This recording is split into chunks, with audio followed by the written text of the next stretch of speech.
Thank you, thank you.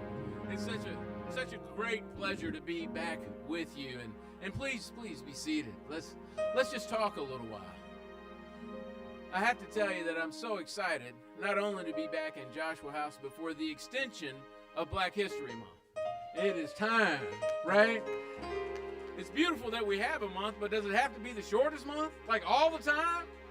Not anymore. We've equalized that, and it just goes to show what we can do when we put our minds to it. I was here just, seems like yesterday, but it must have been a couple of weeks ago.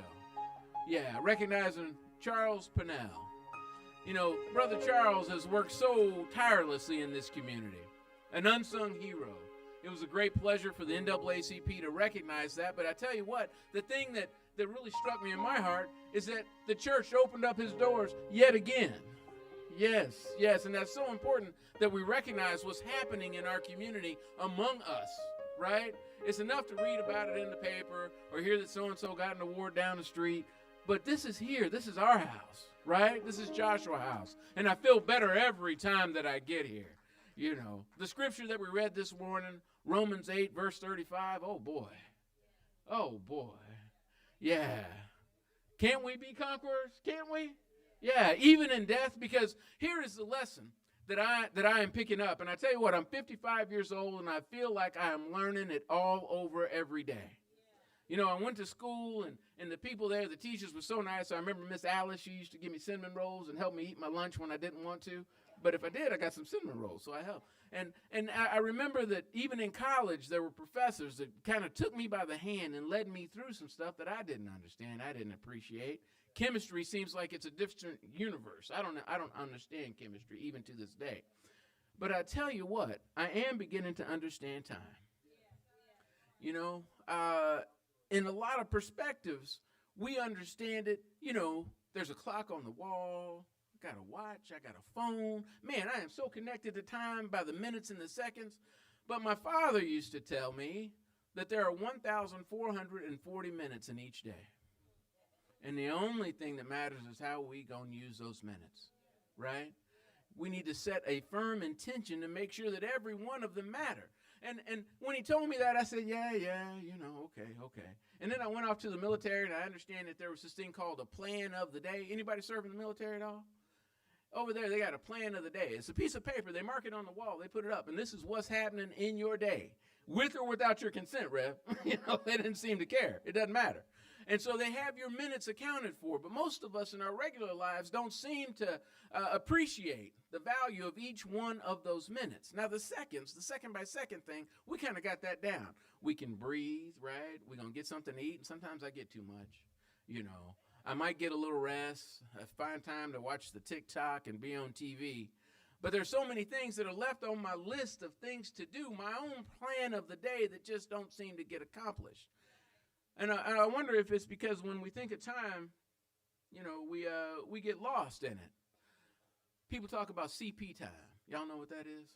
Yeah. Ain't no CP time. It's just people time. We just happen to be the colored people they always pointing at, okay? Right? And it's not that we don't understand or appreciate time. We know what time is, and we know to be someplace at that time if that's going to happen. But there are some things that have happened in our own lives, some consternation internally that make us wonder, is it really going to happen? Right? You've been let down a little bit in your life. I know I have. That you show up and ain't nobody else there. Right? Yeah, what's that like? You know, and what does that speak about next time? In the times that we call people together, do we even believe that they're going to come? So what I'm going to ask y'all to do is to do what my dad and my son did. They both showed me a lesson independently and then together. My dad had one sense of time, and it was right now. Right? We're going to do whatever he's talking about right now. I learned that when I was small, and then when I was older, I still got to see it. I began to realize and recognize the value of it. And my son, Nim, he's getting ready to get out of high school any minute. And he taught me the value of time being right now. Because if we was talking about having some fudge, we going to have fudge later? No, we should have fudge now. And the fudge now is much better than fudge later. I don't know why anybody will want later. Yeah, why am I waiting for tomorrow when I'm right here today, right? That doesn't make any sense. Well, I tell you what, in our own lives, we've got to kind of take stock about where we're at. And to know where we're at, we got to go back a little bit. Now, Missouri is a brave new state, but it hasn't always been a state for us. When it was brought into the state in 1821 through the Missouri Compromise, Maine got to come in as a clean state, no slavery. Missouri is a slave state. Now, what kind of bargain is that? We're going to be right over here, honorable, right? And the moral lives of men, and hopefully in the sight of God. And then in Missouri, you can't find that, right? We're going to incorporate slavery into our being. And then even after we got rid of slavery, we had the Dred Scott case. What was that all about? Come on. That people are not people. It's these cases that keep coming out of Missouri that spread either like some sort of disease, right? Some sort of illness around the rest of the country, or they wait for somebody else to fix, but we can't seem to fix our own problems. And I think it's because when we talk about time, we get a little confused and forget that the time is now. We watch for somebody else to do that thing, to make our lives a little better, and that is not the way that time operates. That's not the way our lives operate. You've heard other folks say it. Nobody is coming. It's just us. You know, you woke up yesterday, and some of y'all, I was taking a day off. I was looking forward to it. I spent the day with the children and the wife. We had a grand time. It was wonderful. And in the middle of my grand time, I found out that we went to war. Boy, I'll never forget it. Betwixt and between, you know, with the loved ones and then with a threat that could literally separate us from our future, from our own humanity. So that's nothing new for us, though. We have been under attack, most of us, all of our lives, right? You know, this legacy that we're talking about, you know, and thank you so much. Thank you so much. I really appreciate remembering my kind father and the lessons that he taught me. I hope to impart to my own son. But this legacy that we are talking about incorporates that. It's not just us today. Look at me. I'm old and gray, right? I've got more days behind me than I got coming. I'm serious. I do have a list, but my list grows shorter, not because I'm completing my work so fast. That's not the case. My list grows shorter because I have to take some things off because I'm only going to be able to get so much done, right? And so when we think about legacy, we've got a plan both in our own lives and in the lives of other people. And you say, but wait, where does that fit? Because we were just talking about Dred Scott and everybody not really being a human being anymore, right? Just simply because God made us black. That fits today because the work of the NAACP is about now. You know, some folks think about the civil rights work that happened in the 60s, and man, that was good. We did some good stuff in the 60s. And I said we because it's the collective we. We did that. But the we of now going to have to act like we were in 54, right? Right before Brown versus Board of Education was getting going, right before that kicked off, and you had a decision that said that equal and separate are two different things. That we have to be together, and that we have to share resources. And that if you are a citizen in this country, in this state, and you pay your taxes, you have a way to make sure that your voice is heard. That we have a full-throated citizenship that not only encourages us, but allows us to participate, right? And that's not an allow us to participate in some other way. Let me give you some examples. Right now, the NAACP has a lot of lawsuits going. If you can see the back of my phone, I don't know whether you can. It says, we suing everybody. You might have seen it on the internet. They made a special version for us. It says, like we said, we suing everybody. Breaking, NAACP sues Missouri to prevent special session that will hurt black voters. Come on now. 2 cases sitting in front of the Missouri Supreme Court right now. One says that it's okay to register people to vote. They tried to pass a law criminalizing the ability of people, including us, especially us, to register people to vote. They did that to scare y'all.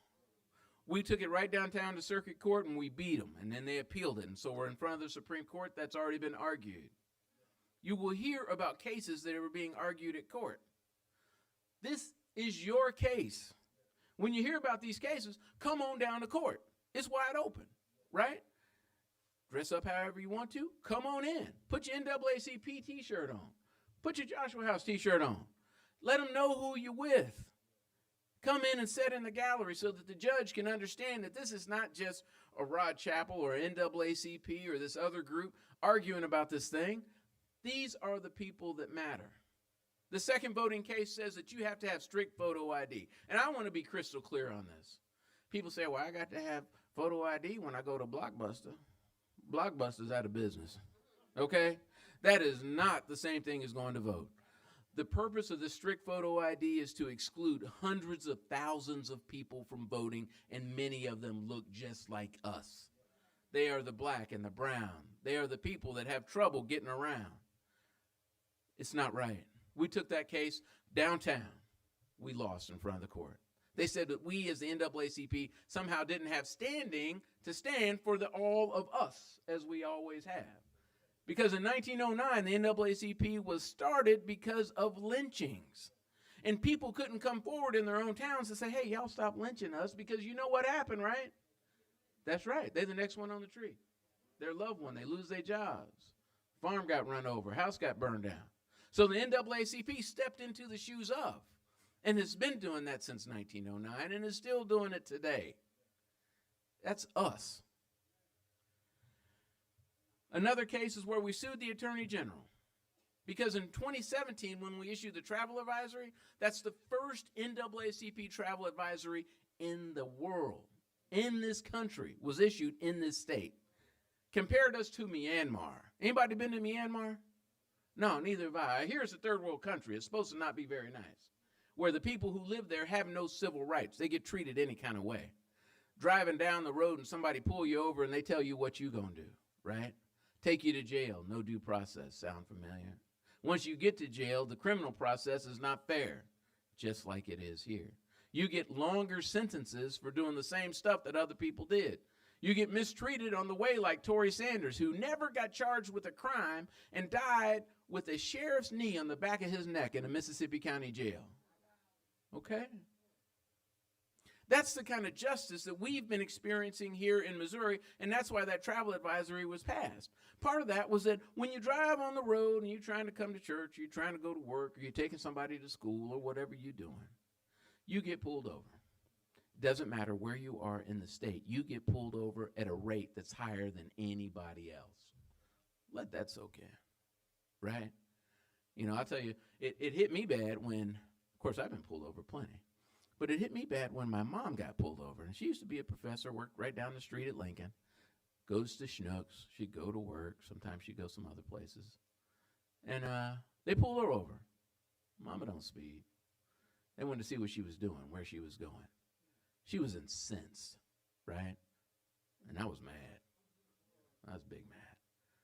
But you know, it's the difference between being mad and getting what you want, right?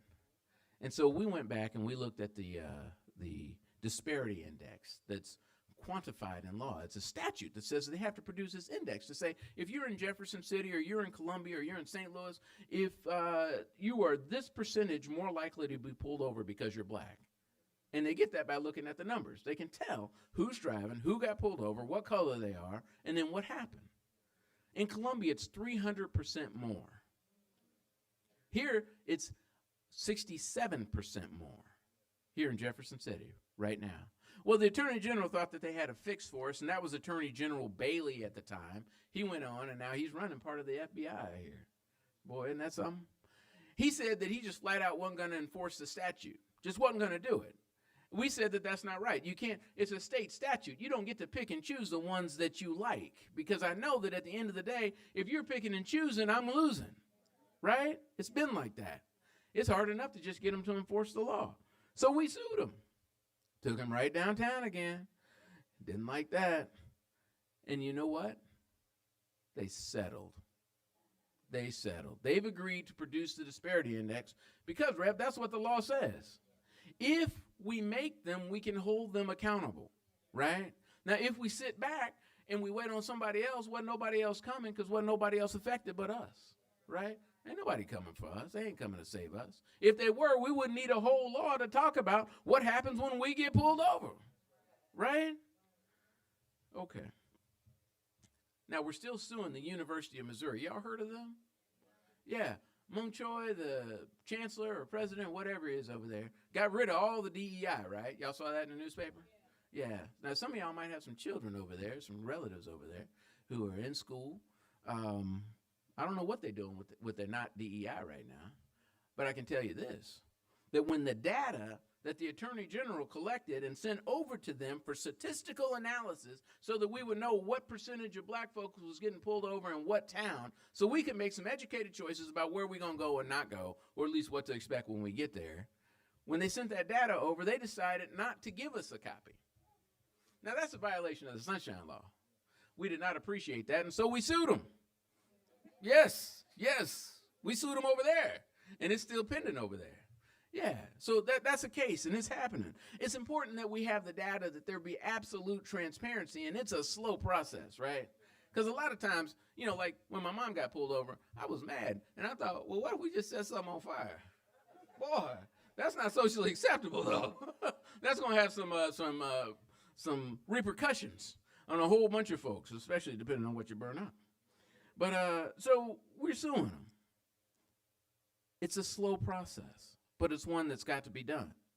And I'm going to tell you, because we got a couple of more of these to go, there are not enough lawyers, okay? There's a ton of cases. There's a ton of injustice, and it all relates to us. Now, we are not independently wealthy like Rockefeller, and we can't just run downtown and hire some of these lawyers that charge almost $1,000 an hour to do the work. Because, by the way, $1,000 an hour is about what it costs to do some of the work that we need done. That's the truth. So if you got somebody in your life, in your family, encourage literacy, encourage going to school, encourage them to read and dream, and encourage them to be like some of our ancestors, like Thurgood Marshall. Man, changing the destiny, the trajectory of an entire people with your legal analysis. Now listen, he was reading the same books that everybody else was reading, but he had a different spirit in his heart, and he brought that forward. We can do that. Now maybe we're not going to be Thurgood Marshall. That is probably right. But we might be related to someone who would follow in his footsteps, right? And that man or that woman can do things that we have only dreamed about, like living in a society where we can go up and down the road and we don't have to worry about getting pulled over. When the governor decided that he wasn't going to follow the Constitution, I want somebody to guess. Y'all just guess. What did we do? That's right. We sued him. That's right. We sued him. We sued Mike Kehoe. And Mike Kehoe was sitting over there in the governor's mansion. He's like, I just got here. Yeah, but you just made a bad choice. So that's what happens. The Constitution says very clearly in Article 4, Section 9, by the way, you can get a free Constitution from the Secretary of State's office. If anybody wants one, drop by my office. I'll give you a copy. Reading that Constitution, as one of our friends and attorneys and lobbyists, Sharon Galway Jones, did, she said, hey, did you see this provision? And we read that provision, and she was right. You can't just call a special session of the legislature anytime you get ready. Imagine, you're going to call the entire Senate, the entire House of Representatives in anytime you feel like it. That's more than $25,000 a day, and that is not how the legislative process works. Article 4, Section 9 reads about like follows. In the event of an extraordinary circumstance. Extraordinary, right? That means something in my mind. Extraordinary is like a pandemic, like a flood, like aliens landing. It's something, right? It is not the ordinary course of business. And if the governor's call identifies reasons that he deems it necessary, okay? So you have to have an extraordinary reason. You have to have a call, like a letter, a piece of paper that says we coming back for these purposes, right? So that we know what the extraordinary thing is and why we got to act. And then the final part of it is when he deems. Well, we sued him and we took him right downtown. And the judge said, well, it's whatever the governor deems. No, there's a little concept called impera materia. That's a little Latin thing, and it says you got to read it all together, right? So we're not going to separate words, right? We're going to do what we're supposed to do. And so we're taking that one up to the Supreme Court. I spent last weekend drafting part of the petition or part of the notice of appeal. We filed it this week, just on Friday, and we're going to be right there. When we get to the Supreme Court, wouldn't it be fun if we could all be there? Wouldn't that be great? Yeah, I tell you what, that is when we will put the governor to his test and this state to its promise. Because when Milton Turner was busy trying to educate black kids out there in the river because they said you couldn't have schools on land for the colored, right? He saw the future of tomorrow. And he took action then, which was his now. Our now is to make sure that we don't backslide and find ourselves back in that same river, whether it's trying to read a book or swimming to freedom, right? Now is the time. We've got to do something different. Too often we've recognized ourselves as being a people with immense potential. And I think that when you get there, you know that there are things that you can do. And this is going to get back to time, because time only matters when it becomes relevant to you, right? And so that time that I'm supposed to eat, I get real hungry. I mean, I'm supposed to eat right now. Okay, that's important. That's important to me right then when I get hungry. This battle that we have been in since our birth, that requires all of our attention, is no longer sitting on the sidelines. You can no longer wait, okay? You cannot wait. You need to, as you are, come to church. Join with people that believe just like you. Put your voices together. Put your efforts, your time, and your money towards things that you believe in. Joshua House, you're in the right place. You are in the right place. You need to join with organizations that talk about things that matter to you, like Black Lives Matter. NAACP started saying that in 1909. Now, we didn't have a catchy phrase. We just said stop lynching. But after a while, it took on. Join the NAACP so that we know where you are and you know where we're at. So if you have a problem and you're wondering, how can my voice be louder? You don't just turn your problem over. You grab the microphone, right? And we all say it together. That's the power of the NAACP and why we all need to be together. The works that each of you have in your family and in your own individual lives is too important to put aside. There are things that are sitting in your closet that are just simply in your way. Problems that you have not addressed that you know are coming to get you. You know, things that weigh on your shoulders and just a little cloud just following you around. And you say, I hope I don't get struck by lightning today. Man, start clearing some of that out. And literally, if it is some old clothes, give them to somebody that can use them. If you got food that you're not going to eat, push that along to somebody that likes those kind of green beans, okay? Don't just let them go to waste. And don't let the problems that are festering in each of your lives continue to just be there.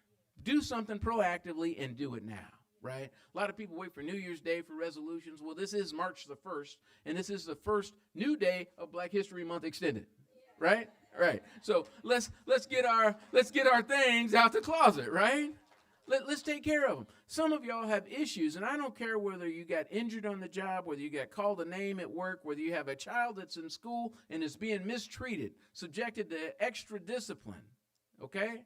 Whether you have a senior in your life that's not getting proper care, or whether you just know somebody that is being mistreated. Do something about it and do it right now. You have people in your lives, you have resources that you don't have to stand by. You know, I looked at a family the other day. They bought a car. They didn't get the title, right? They couldn't get to work. All of a sudden, the only person in the household working lost their job. Man, things just got worse. And they still hadn't done anything. Don't be that person. Don't be that person. I'm going to tell you why. Because we need y'all to lend a hand in this civil rights battle. And the only way we can do that is if we have some hands to hold some stuff, right? And so if you holding 3 or 4 yesterday's problems and you trying to pick up this other stuff that you just dropped on the floor and it's just been sitting there, right? You don't have capacity to do anything else. We at the NAACP get calls every day. I'm not lying. Every day from around the state and sometimes around the country from people who have issues that need assistance with, right? It's symbiotic. We got to work on that stuff together, right? You can't just put your problem in the box like a comment box and let it go away. It don't work like that, right? That's called something else. If we want to do that, we've got to do it together, and we can only do that by working together, and we've got to be ready. So I'm going to just share this last little point with you, that as we watch the time count away, and I have this internal clock, between now and my son's graduation. Because I know that as soon as he graduates, everything changes, right? Our breakfast routine in the morning, you know, when I'm trying to pick out sausage or bacon, what kind of eggs we going to have, right? That's gone. That's gone for him. That's gone for me. That same level of disharmony is coming. It doesn't mean that tomorrow is not going to be important. Tomorrow's not going to be beautiful and great. It just means that the day that we know right now is about to leave. And so I have a sense of urgency in my life to enjoy every little moment that I can. And, you know, and I feel bad because there were some moments that I know I missed, right? I missed some. Y'all don't be missing moments in your own lives because that day, that counter, that clock is counting for each of you. Now, we as black people is probably counting for all of us together because they are snatching people off the street, literally snatching people. Now, some of those are black, some of those are brown, some of those are somewhere in between. Some of them have a name that starts with a J, right? Taking them and shipping them to foreign countries with a lack of due process. That's kidnapping, okay? We don't have to subject ourselves to being kidnapped. Now, I tell you what, I do believe in the power of each person, but you don't have to stand by and let yourself get hurt. And your front line of defense is when you see somebody else getting snatched, you say no, right? And if it's a little no or a big no, if we say it all together, it will grow.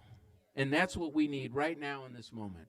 The NAACP is asking that each of you join, that if you've got people in your lives, that you join, that you understand that the reason that NAACP Sunday in the Church is right here in Joshua House today is because we have faith in our community and our community leaders, right?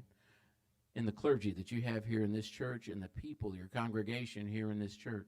And so we wanted to bring a little gift, and we're just going to leave those with you, but they are books on black history and dignity. Yeah. Books for the children, okay? Share those books with the children in your lives. Read to them, read with them, talk about them, what's in those books, because that is our history and the legacy that we need to replicate. We cannot continue to wait on somebody else. The choice is with each of you, and I hope that after you leave here today, you go home and you do something that's important in your lives and important to the other people, so that when that clock strikes and the hour is up, not only have you gotten something done, but you made the difference that you intended to make as a mother, a father, a sister, a brother, a son, or a daughter, as a black person. Do all that you can, and the NAACP is here to work with you, support you, and go with you to the courthouse, to the streets, in the park, and thankfully in the church. Thank you so much.